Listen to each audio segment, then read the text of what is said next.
today, out there banging, knocking on the doors and letting everybody know that she is here fighting for the everyday people, helping to make things more affordable for all of us who live here in Illinois. So take it away, Maria. Go ahead. Wow, Well, thank you. Good evening, everyone. It's so nice to see all of you. Even though we're on screen, it's wonderful that we're here together. So I'm honored to have been invited. I am Maria Peterson. I am running for the Illinois House in District 52. As Michelle so eloquently said, I am a mom.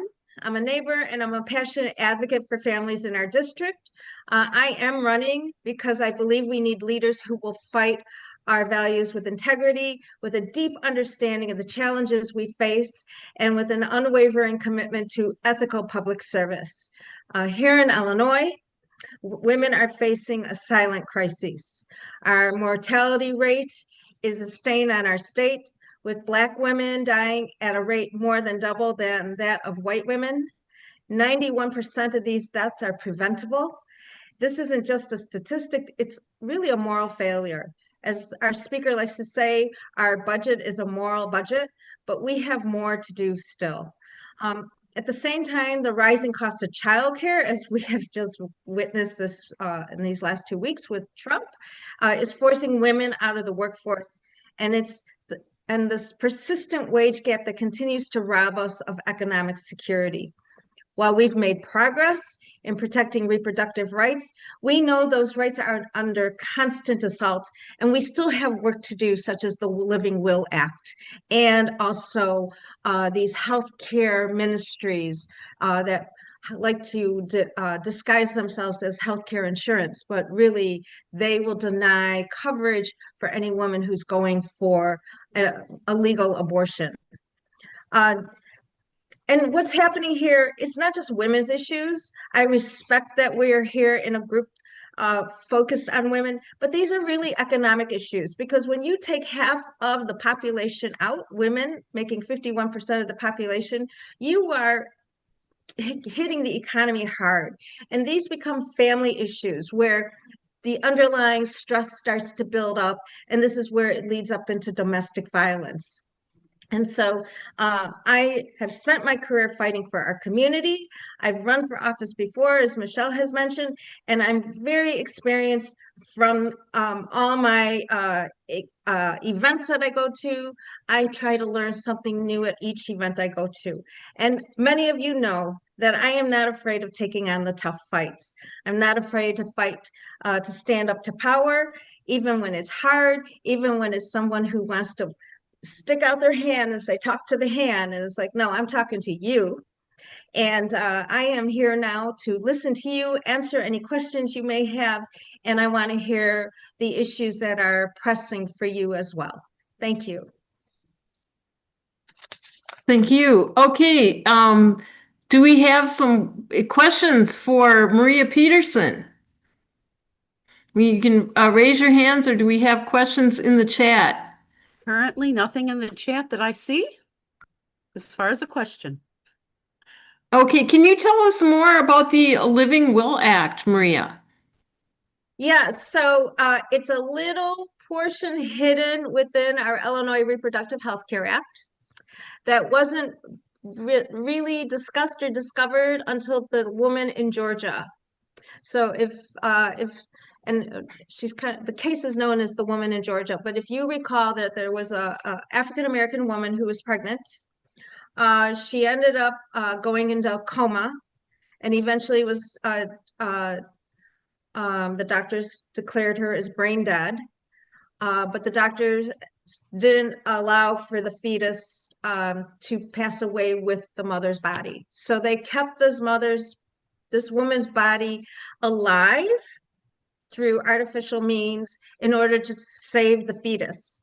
And ultimately, both the fetus did eventually, the baby, when it was born, eventually died. And the trauma that situation caused was immense for the woman's family. it's an inhumane act of the doctors. It's an inhumane act of that law that they disregard the woman's will all for the auspices or the impression of saving the life because of Christianity. And nobody remembers at the moment what it's going to cost society in the long run. And it's and the medical bills, who's going to pay those? They're going to fall to the woman's family. They're going to fall into a bankruptcy. It's just a long, long, drawn out, tragic event that didn't have to happen.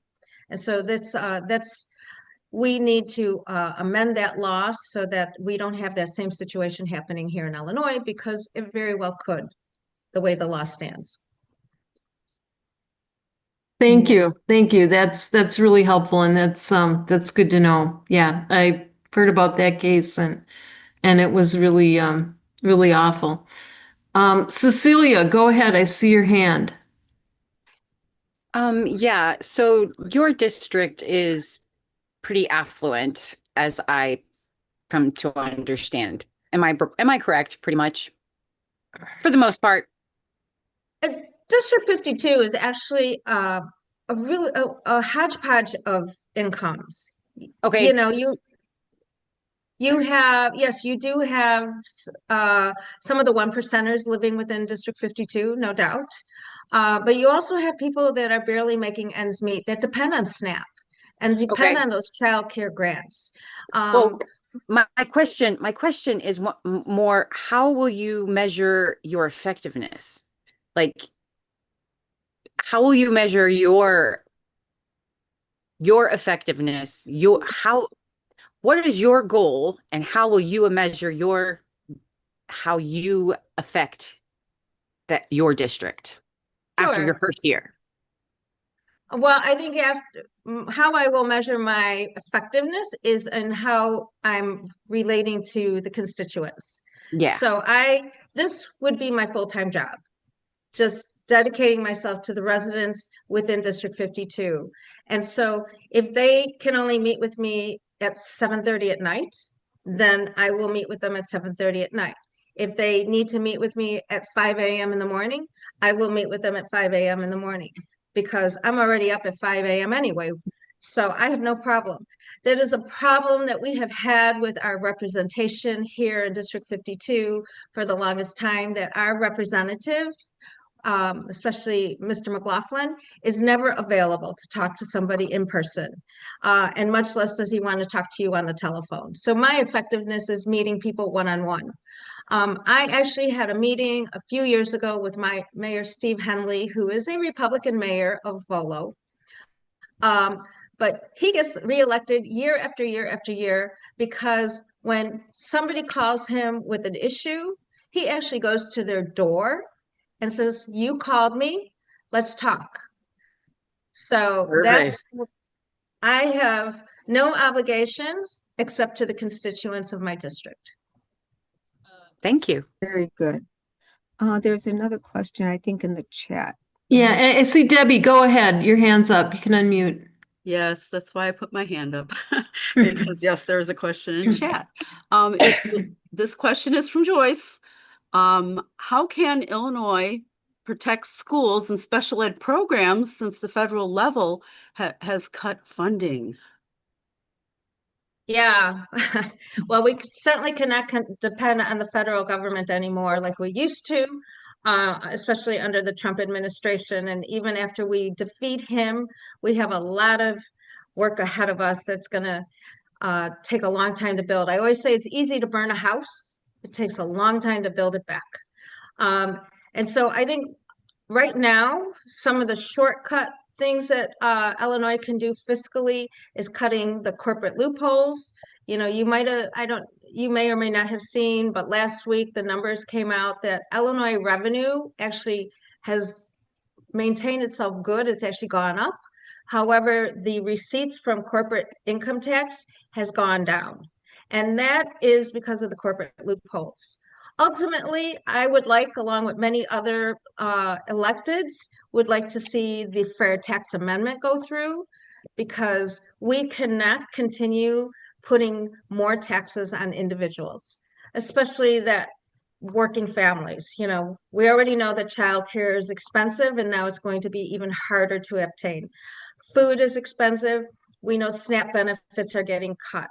So we have to find a fair way to be able to take care of everyone. Uh, you know, and I think people need to understand that taxes are not bad, like the Republicans like to make it seem. Taxes are for the benefit of everyone. They're for the roads that we drive from our home to the grocery store, from our home to the school. The taxes pay for our first responders and our safety. Taxes pay for the drones that now protect us or do surveillance before parades happen on the major streets in our cities and villages. So we need to change the message about what taxes are and why they're beneficial for all, rather than making them the boogeyman.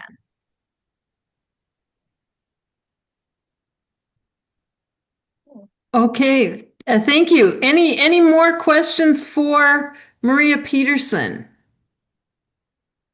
Maria, maybe this is something that is not exactly in your realm, but what bothers me very much being in healthcare, and having myself going to doctors recently, and I'm noticing that their time seems to be more limited than ever. With Robert F. Kennedy Jr. Talking about vaccines, and you as a parent should really talk to your physician about whether or not these are good for your child. I just think that is just a horrible position to put physicians in when it comes to their lack of time anyway, and all of these these vaccines have been around for a long time, and in general, they're all very safe. I don't know how you feel about it, but I don't know if anybody is complaining to you, or if there's some way these various villages or towns can get together and talk about that. I just feel it's a big stress on healthcare, and I don't think it's going to help us very much keeping people available to see doctors, since they're going to be so strapped with all these questions. I think I think one of the biggest harms is Trump and RFK Jr. Pretending they're doctors because they're on TV, and and Trump telling us that the MMR should be taken separately instead of together, after it's been decades where we've taken the MMR in one shot, or all three at one time. I can't say whether a village or a city would be willing to take that on, because you do have villages, like for example, the village of Elk Grove. Um, that mayor, who is now, I think he's retiring, he was an anti-vaxxer during COVID. So even though he allowed the whole vaccine trail to happen, I don't know that I would want to put it on the villages themselves. I think I would be happy to host a health care clinic with science backing up what's there. To ask each village president to do it on their own, or village mayor, I think it's too much. But I think I could take District 52 and break it up into 2 or 3 sections and ask a healthcare professional to join me in educating people about why vaccinations are so important. And they can back it up with science. I can't, because I'm not a scientist, but I'm certainly going to reach out to the professionals. I think that would be great. With your knocking on all the doors that you've knocked on, 10,000 and more, what are you hearing the most from people? What is their biggest concerns, or that they're angry about? Democracy. This administration is continuing to chip away democracy, the illegal disappearing of immigrants or people of color. They're angry about their rising healthcare cost.